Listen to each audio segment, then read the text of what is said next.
So a couple of things I think are real important is number one, never try to feed your way out of a drought. It's going to bankrupt you economically, it's going to bankrupt you financially, and I think sometimes what can happen that we tend to ignore because we're so focused in on just the immediacy of it all is we can bankrupt ourselves ecologically. And I think really taking into account the decisions that we're making and its impact on the long-term viability of the land is very, very important. Another thing to consider is right now you may be in emergency and triage mode, but at a different time of the year when perhaps it's raining, that's the time to sit down and develop a drought plan. And a drought plan that you hopefully can work at, that you can drought-proof your business.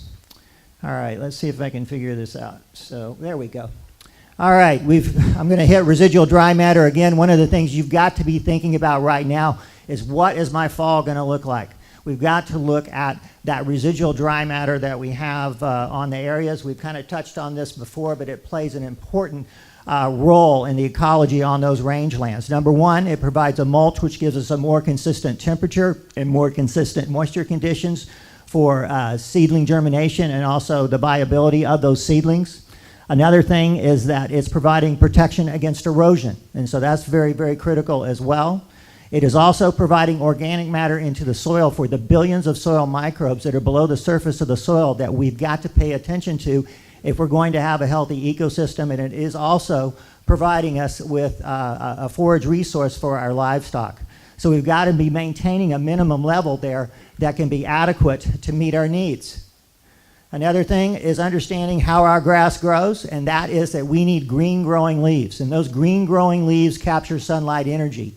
And the concept that we want is we want to have as many green growing leaves in as tight a density as possible to capture that sunlight energy. If we can't do that, I mean, the more dense we can, that's the better, because that is an inefficient process. Once we've captured that sunlight energy, it allows photosynthesis to occur, which produces food for the plant for all the things that it needs.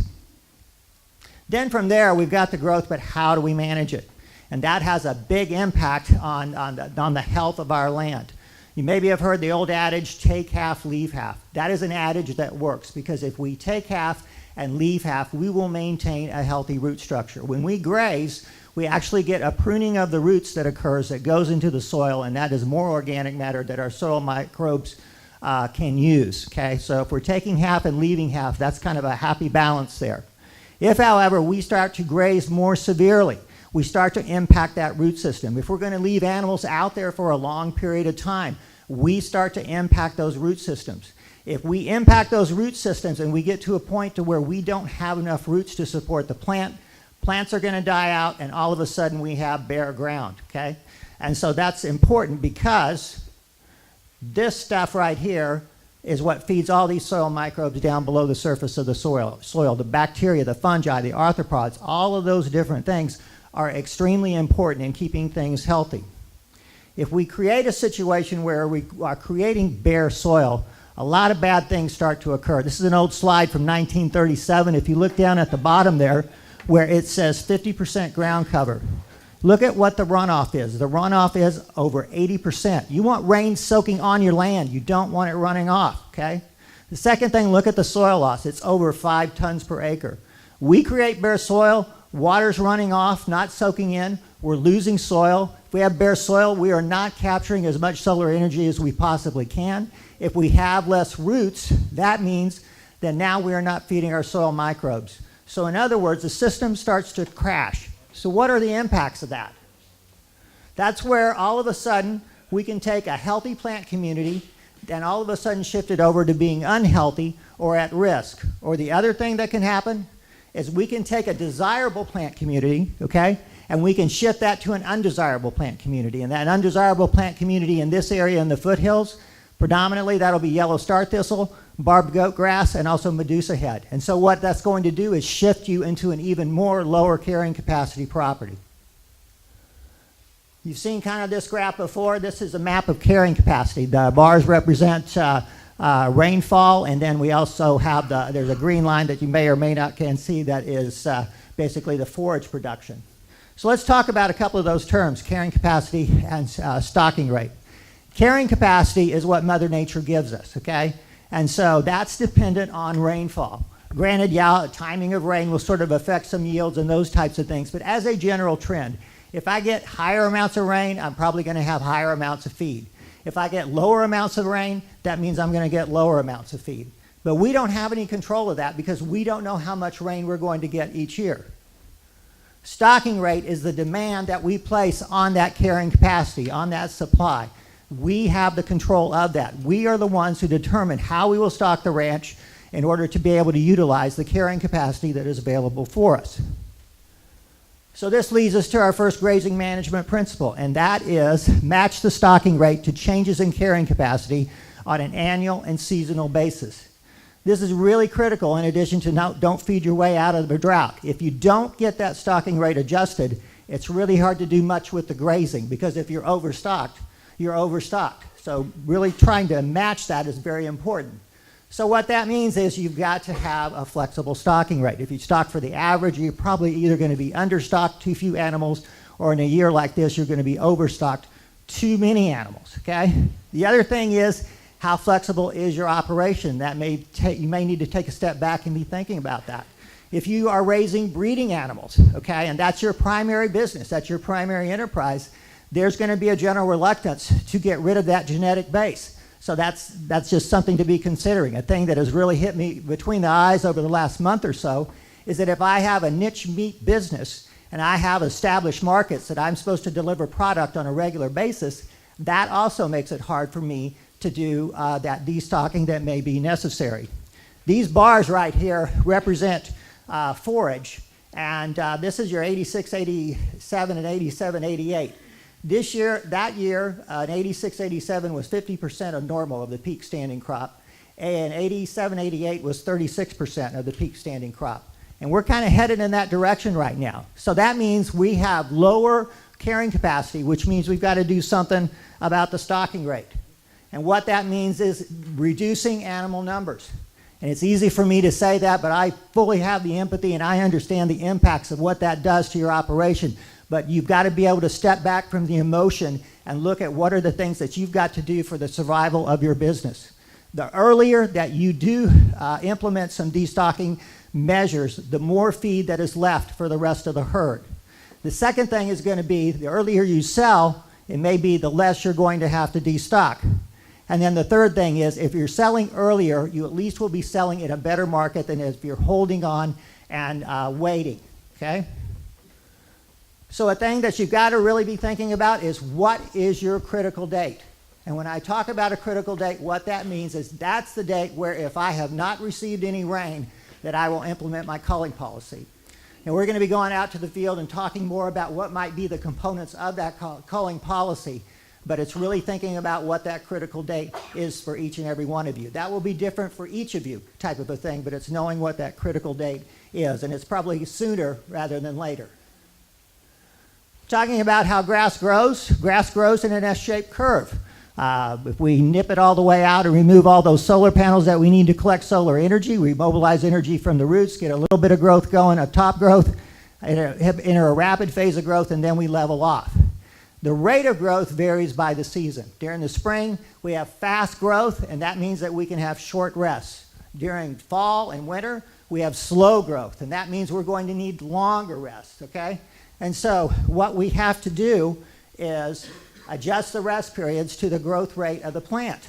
Now the things that we're facing right now is we don't have any moisture out there. So that means growth in the slow part of the year is where we're at is even slower. And if the drought persists, it also means that it's going to continue to be slow growth. If we are in slow growth, it means you're going to have to increase the rest period.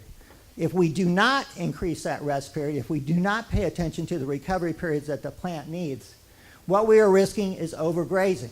And overgrazing is regrazing a plant before it is recovered from the previous grazing. Overgrazing is not a function of animal numbers, it is a function of time. Stocking rate is a function of animal numbers, but not overgrazing. It's a function of time. It's going to occur two ways. We'll stay too long and get a second bite on the plant. So if we have a really long graze period, we've grazed kind of maybe over here, and then a couple of weeks go by and I've wandered over here, and then I come back over here, I'll nip the new growth as opposed to any of the old growth that's there, okay? The other way would be to come back too soon, and that's giving it too short a rest period. So if I need a 90 to 120 day rest period and I'm coming back in 45 days, that's when I have overgrazed. If I'm overgrazing, I'm impacting the roots. If I'm impacting the roots, I'm creating bare soil, and then I'm creating a whole host of issues. So it's just something to keep in mind. So talking about some grazing management strategies, one thing would be to look at combining herds. Here you've got a slide. I've got 3 herds, I've got 12 paddocks, and I have 4 paddocks per herd. Here what's happening is I'm staying in each paddock 9 days, and that's giving me 27 days of rest. By combining herds, I still have my same 12 paddocks, but now I have 12 paddocks per herd.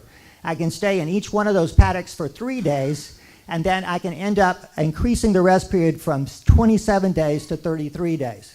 And every extra day of rest that you can grab is going to be critical. You'll also have some other benefits of combining those herds, is that you'll have a little higher density, you'll get a little more uniform utilization, you'll also get a little bit more uniformity and poop and pee getting returned back to the soil, and also that shorter graze period can kind of help you nutritionally. Another thing would be to also get more intensive. Animals will eat more than their requirement on the first day of the graze period. It's like me at a potluck. There's all the ice cream that's out there, and I'd be wanting to just fill my plate up on, because all the stuff looks so good, but I don't need that amount. So we can take that information to actually allocate out just what they need to meet their requirement. This means get more intensive. So in a situation like here, I might go out there with the temporary electric fence, create a paddock. And then I would create a paddock for the second day and take down that other fence, and then I would take that out and then let them have the rest of that field. So it's getting more intensive that way.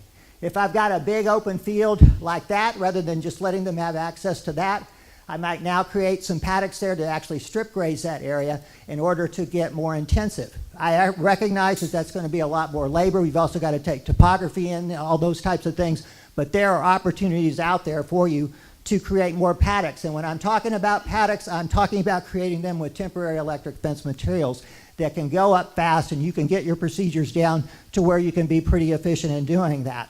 The other thing, though, that you're going to have to keep in mind is that if you're going to try and get more intensive, you've got to think about access to water. So it might mean that you might need some portable solar pumps to try and move water around, some above ground pipe, and also some portable troughs to be able to do that.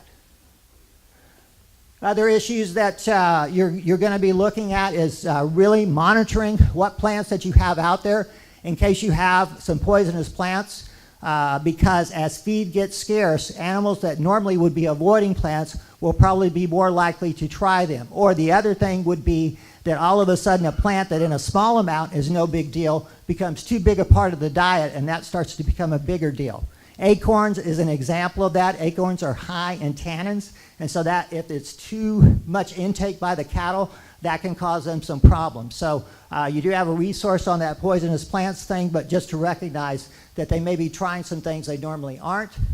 The other things to be looking at, and this is maybe part of the drought plan as well, development of livestock water. It's developing springs, or it's developing, I can get some cost share on a solar livestock watering system or whatever, so that I can get water distributed out to more areas of the ranch, more water points. The more water points that we have, the more flexibility that we have on the grazing, whether we are going to be using more fencing or not.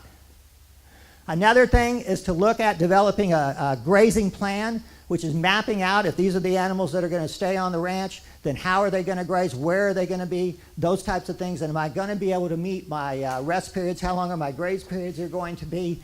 You can be monitoring body condition score on there as well.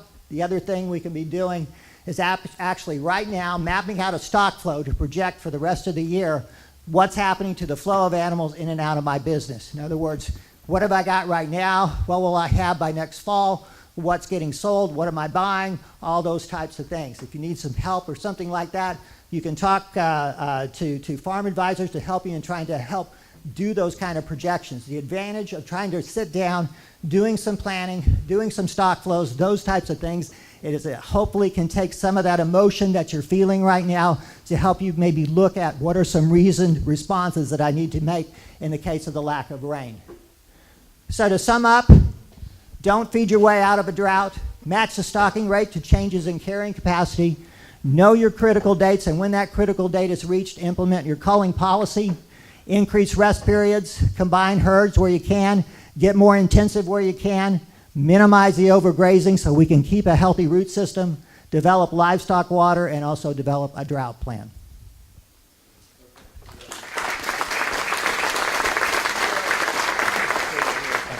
So if we can get Josh and Glenn to come on up, we'll take one or two questions for Roger while we get them to come up. We're going to go into our discussion section.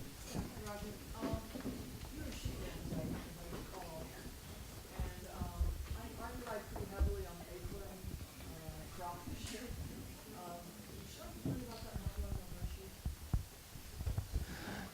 on our sheep? So the question was talking about sheep and having the higher levels of acorn, which essentially is going to be more ingestion of the tannins.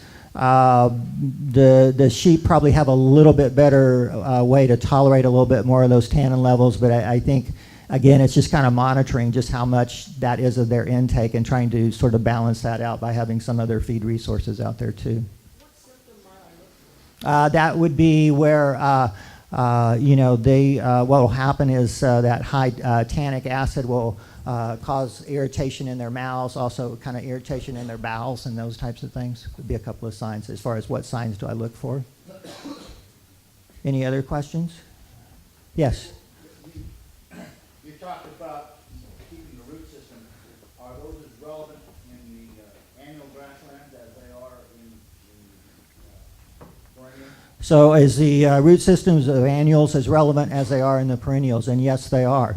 Because what we want is we want to have a desirable population of annuals versus an undesirable population of annuals. So there's still, while it's a much more shallow root system than what we have in our perennials, it still is a root system that we want to keep of those desirable plants. We want to keep them healthy and not all of a sudden getting those root systems so shallow that we're dying out and creating that bare ground.